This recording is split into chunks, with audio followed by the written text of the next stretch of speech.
Hi, I'm Karlene and welcome to my channel, The Makeover Mama. Here I enjoy sharing ways that you too can create a beautiful life on a budget. From my little corner in the world, I hope to inspire you to make over parts of your life and home that need some TLC. I love creating videos around family food, homemaking, DIY, travel, beauty, and more. Please subscribe and hit that bell so you get notifications of the latest uploads. Good morning and welcome to my channel. Before I get started in today's video, I would love to know, where are you from, how many mouths are you feeding in your family, and what is your grocery budget? Today's video is all about how we can stick to our grocery budget. Things are pretty tough for working Aussie families at the moment. You've probably heard in the news, let me get this right. Working Aussies experience the highest yearly jump in the cost of living on record. Sounds morbid, kind of is. So what can we do about it? What is in our circle of control to try and help our family stick to our budget so we're not spending all of our money on food? In today's video, I want to talk about how you can stick to your family's budget for food, whether that be $150, $300, whatever works for your family. You could be a couple who are living with your parents. You could be a family with 5 kids with mouths to feed. We've all got a different situation, but I bet we are all trying to scrimp and save so that we are not blowing all of our money on just feeding our family. Let me check my list here. I would love to show you how I stay organized and how I stick to my budget, how to shop, what to look for, the do's and don'ts of grocery shopping, how to make your meat go further, because meat, as you know, is one of the most expensive parts of feeding your family, and smart money-saving substitutes that you can add to your groceries every single week. One thing to note is that it can be the small, insignificant savings that could make a difference to your family long term. It might not necessarily be buy a house that's $100,000 less, but it could be every single week paying attention to how much money you're spending on your groceries, paying attention to the price of the items on the shelves, knowing the prices of the things that you buy every single week, and getting smart and savvy in that way. It may seem small, like 10 cents here, 20 cents there, 50 cents there, $2, $5 here, something's on special. But if you think about, okay, I've saved $10 this week overall on my whole grocery shop. If you think about that over 52 weeks, that's $520 that you could be putting towards a weekend away for your family or something else that your family may need. So don't dismiss the little savings, because in the end, that's what's going to add up to help you save big. And on a side note, home brand isn't what it used to be. It's not a boring black and gold label, white label with ugly blue and red writing. Coles and Woolies are upping their game. We don't have Aldi where I am, or Costco, or what's the other one? Insert mental note here. We don't have those big brands here. So we just have your basics, IGA, Coles, Woolies. That's all that we have in the town that I live in tropical Queensland. I'm not from a huge city, and they are upping their game. You'll notice in their own food magazines that they give away for free, that they promote their own products. The packaging is just as pretty as any of the other ones, which cost more, possibly made in the same food factory, who knows? And you'll see that they have award-winning food now. Home brand isn't what it used to be. And I don't think that we should be ashamed about buying what's cheaper off the shelf to provide a meal for our families, which is still made with love. Okay? Can we just not be so judgmental about home brand food? Can we let that go now? That's so 1990. Anyway. Okay, so the first thing that you want to try and do is be organized. I know everybody bangs on about being organized. It's true. It's no magic potion to help you there. But if you are organized and you know exactly what you're going to be making on which day, it'll avoid you buying processed food, takeaway food, because we're a family of 4 of us that are eating actual food. I mean, the baby kind of is, but that doesn't count.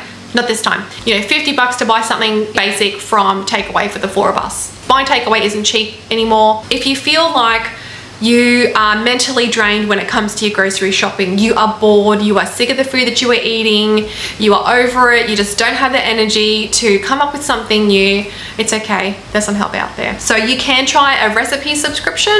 I've tried one of these before. I think it was about $5 a month. It might have even been closer to 10 because it was an American site, and it just helped me get out of the lump that I was in the ditch that I was in, and I'll link that below so that you can have a look at it and see if that's something that you would like to do. I did it temporarily just so I could bank up enough recipes to continue to use them moving forward. I did find that the one that I subscribe to a little bit different because the cost of meat in America is so much cheaper than the cost of meat here. One way to save money in your grocery shop is to start with what you have. Don't start with a recipe and think I need to buy A, B, and C. You're doing it back to front. Start with what you have.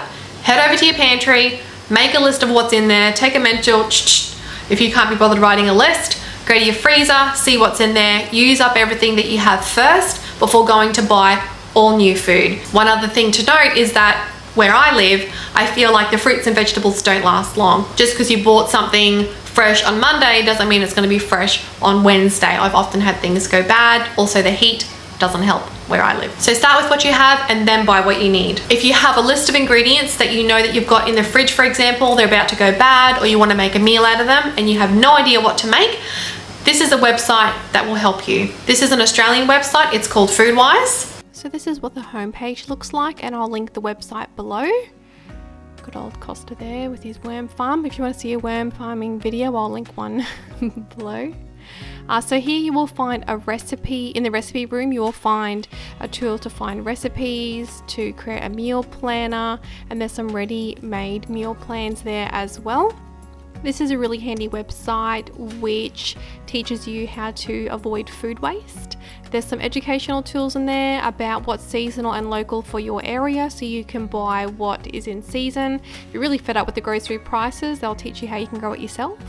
And there is some fast facts about food and things like that you might find helpful in trying to live a greener life as well. Okay, so let's say we've gone to our pantry and our fridge and we know exactly what we have and we want to make something to use up that food and to save us money this week. You can find your ingredients listed up the top here at the little alphabet, or you can just scroll down the page and it will add the ingredients you've chosen to this section here called My Ingredients. Okay, let's pretend that it's dire straits in my pantry and all I have left is a little sad can of tuna. I feel like everybody has that dreaded can in the back of the pantry. You can see it's added there to my ingredients list, and you can select whether, if you had multiple ingredients, whether you want them all in that recipe or just one or more of those in the same recipe. Click Find Recipes and it will show you what you've got and what you can make. So here you can find some inspiration to use up some food that you have to avoid food waste and to save you money. Let's pretend I'm going to go with the stir-fried rice with chili tuna. And I want to make something for a snack as well. So if you click on that link and then you go up to Show Ingredients and Method, it will load up what ingredients that you will need. It'll also show you what the method is over here, and then it'll also give you some tips and tricks as well, just to help you avoid throwing any food out. And then what's cool is that down the bottom, it'll let you know if you've got any leftovers, which you can also make. Now, the other really cool thing about this website is that you can add the recipe to a meal planner that you've created just for yourself. So it'll let you know, yes, successful, add that one in. And let's say I want to make this snack down here as well in the same week. So I just click on that recipe, click on Show Ingredients and Method, and I want to add that to my meal planner as well.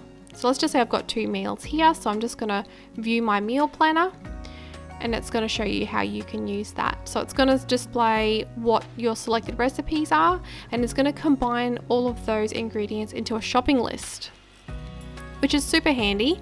And then you don't need to look at multiple places for what you need. It'll all be collated for you. And you can also add little notes there as well. Let's say my season of life is nappies. Got to get nappies this week. It's a quick way to blow $30, am I right?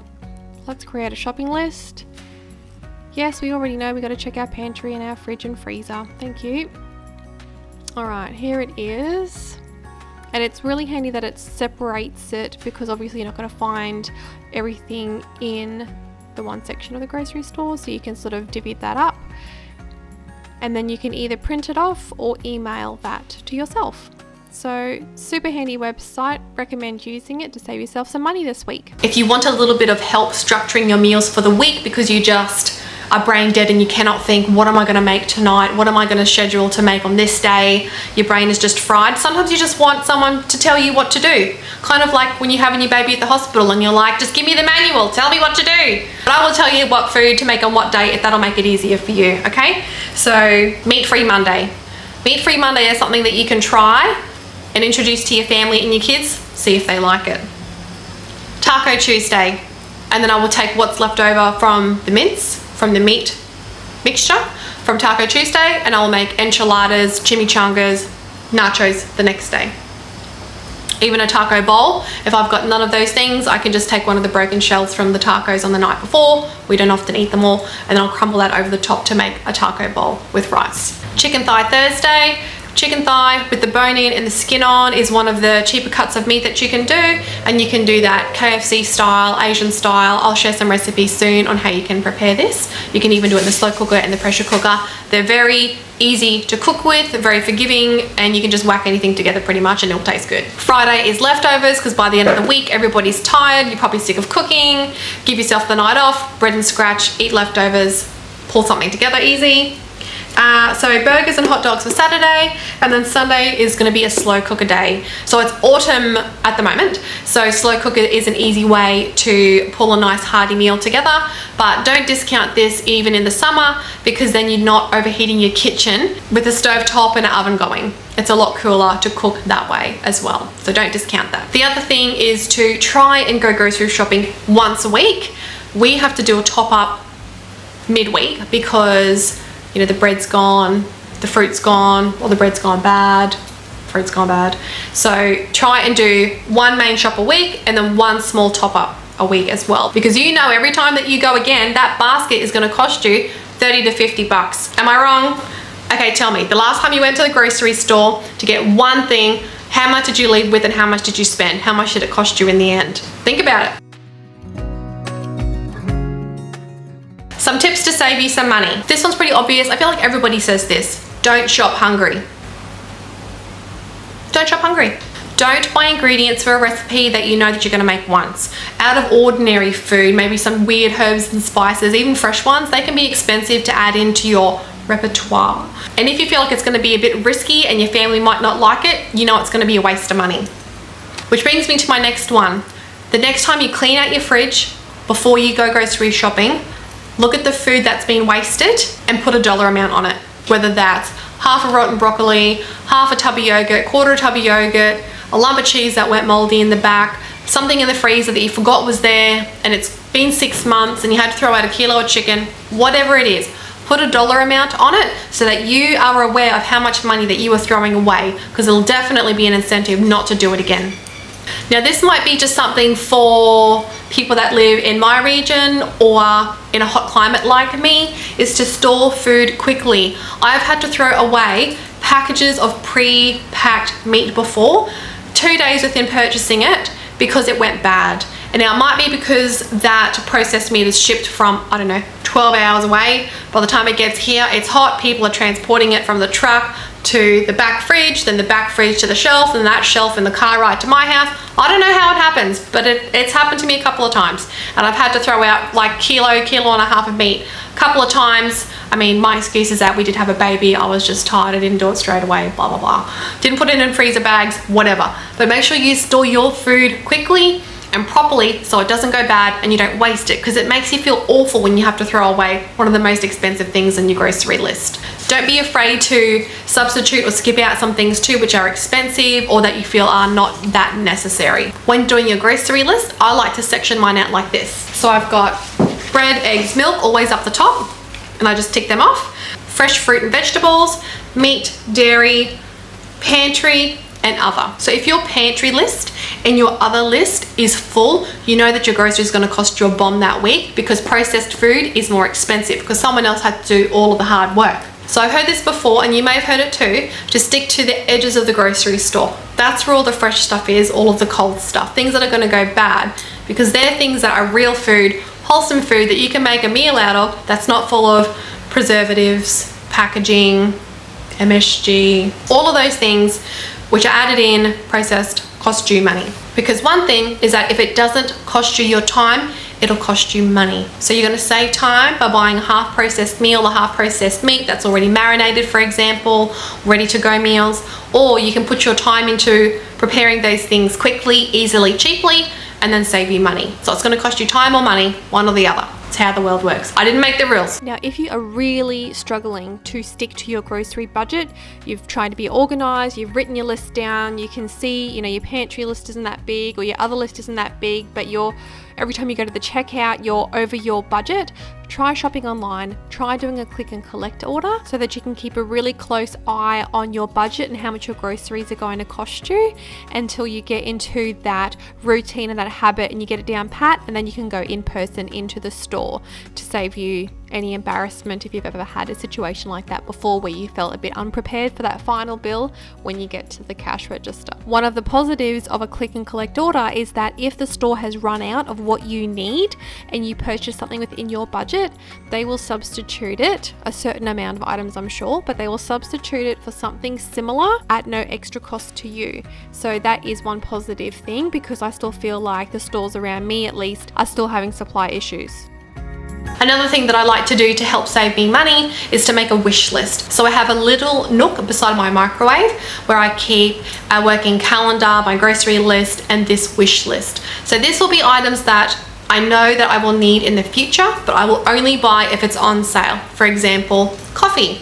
I don't like to buy, I'm sorry to the international roast fans, but I don't like your coffee. So for me, I will buy coffee when it's on special and half price. Something else might be cat food, for example. I know I'm gonna need it because Henry's a fat cat, but do I want to spend $25, $22 on a bag of cat food every couple of weeks? No, I will wait until it's on special and then I will buy one or two. Things like this that will bump up your grocery budget that week. Might not be every week, but things like that which are gonna cost more than your average items in your grocery haul are going to bump up the overall cost of your groceries that week. So if you plan ahead knowing exactly what you're going to need, then you can buy it when it's on sale and save you some money. So the next section is about making your meat go further. We all know that meat is the most expensive part of your grocery list, that meat protein part. So we want to make that go as far as possible to be able to save some money in our groceries each week. So I don't make meals where each person gets one piece of meat, like a steak or a piece of salmon or something like that. I will make a dish where it is chopped up and spread out with some vegetables and it's bulked up, so that way that meat can go further. Adding it to a yummy sauce so that it makes it more kid friendly as well. If it's just a piece of like grilled dry meat, my kids won't really eat it, especially Ollie. So I need to be able to put that in a casserole, in a slow cooker, do pulled beef, something like that, where I can get a couple of meals out of the same piece of meat. One way to bulk up your meals is to add things like canned brown lentils. These can be mixed into meatballs, spaghetti, any savory dishes like that, because they absorb the flavor of the meal that you're making, but they're not huge chunky pieces that the kids are going to be aware that they're in there. You can start by adding quarter of a can, half a can, to then adding 1 can to half a kilo of mince, so it's almost doubling the recipe. But instead of costing you another $6-8 for meat, it'll cost you $1 or $1.20, whatever it is. I'll insert a clip here. And just like grandma used to, you can add oats to bulk up your meat portion.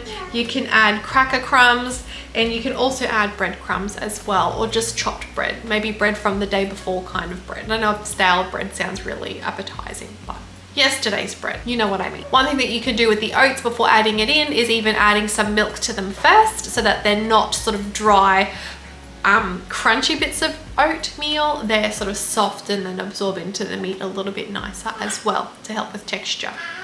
Okay, so I have a little bit of a secret to share. I love food. I love to plan for food. I love to watch recipe videos. I like to look at meal plans. I like to think about ways to use ingredients. I love my food. Have you ever met a Filipino that doesn't like food? I haven't met one that didn't eat rice. That was weird. But normally, we love food, right? So if you don't feel that way, if you don't enjoy doing those things, planning for meals, thinking about what to make, that's why I'm here, to help inspire you to make something yummy. One way to get you out of a rut is to look up Pinterest for some meal ideas. Pinterest is good at suggesting things now too, so there might be things like budget meals with beef mince, budget meals with beef mince that are made in 10 minutes, things like that. So you follow those little suggestions and it will take you down the rabbit hole of your style of cooking. If you don't love food as much as I do, that's okay. That's why I made this video, to try and make it easier for you, just to take some headline tips and tricks out of my playbook and try and save yourself some money when you do your grocery shop every single week. I'm also going to be adding a link below soon where I will be sharing some budget-friendly recipes, mince recipes that are not boring, and you can rotate these into your family's meals every single week. Okay, here are some smart money saving substitutes. Salsa.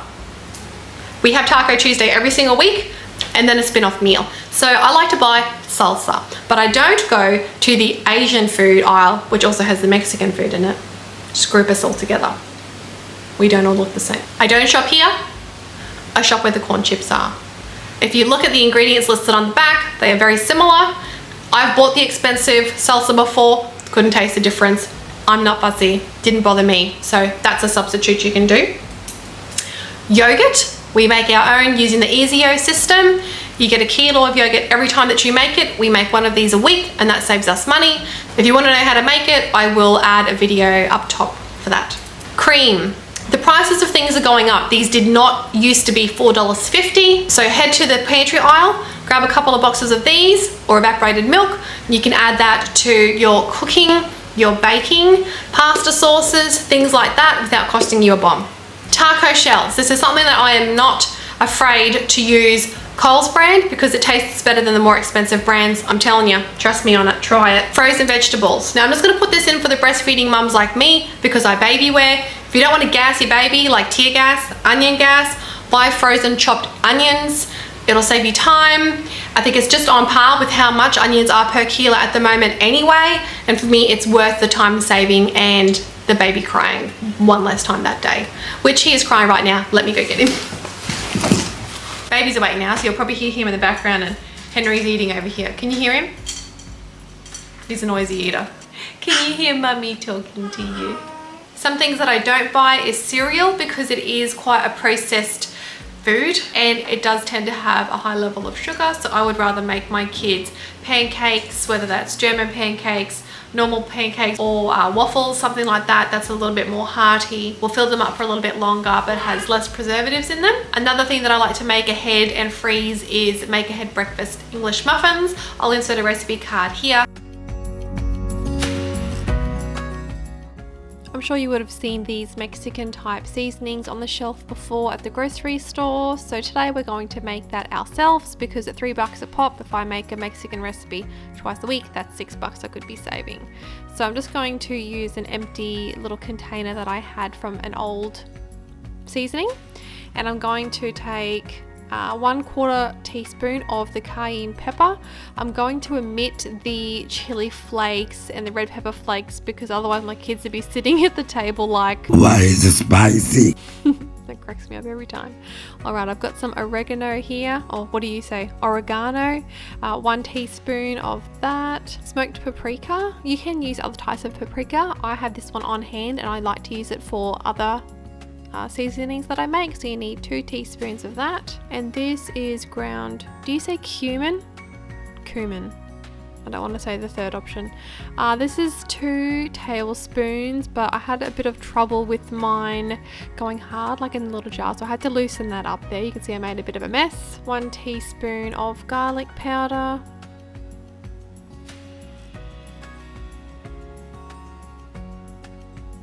Mine was a bit generous. I don't mind a bit of garlic, so that's okay. And 1 teaspoon of onion powder as well. 1 tablespoon of salt. And it did ask for 1 tablespoon of black pepper, but same thing with my kids, with it being spicy, I didn't want to burn their little mouths, so I just added a little bit less to make it kid friendly. I'm just going to go ahead and shake that up and mix that together, and it really is as easy as that. So this is enough to do a 500 gram batch of beef mince. I also tend to bulk mine up with kidney beans, or what's the other one called, like the 4 bean, like the Mexican bean mix as well, and this is enough flavor for all of that. Another seasoning that I like to make myself at home is a dry meat rub that I like to do for brisket, for example. And if you're looking for inspiration as to what you want to be in there, if you look at the back of the packet, it will tell you exactly what's inside. So that will help inspire you as to what flavors you're looking for or what type of meat you want to use. You can go and find out some inspiration as to what other brands put into theirs. They're not going to tell you the quantities, of course, that's up to you to figure out, keeping in mind that the ingredients are listed from the most amount to the least amount. For this meat rub, we're going to start with 1 tablespoon of brown sugar, 1 tablespoon of paprika. I'm using smoked paprika, 2 teaspoons of salt. I'm going to go in with some, did I do the black pepper already? Garlic powder, 1 teaspoon of garlic powder. Onion powder is 1 teaspoon. Oregano or oregano, 1 teaspoon. 1/4 teaspoon of cayenne pepper.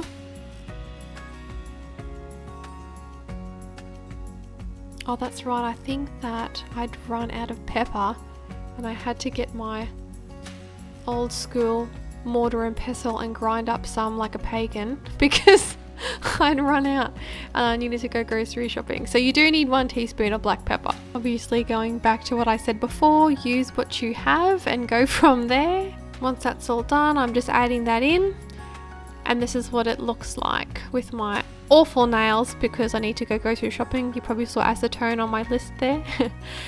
So keep your old spice jars so that when you make up your own recipes from now on, you can just slip them into those little jars.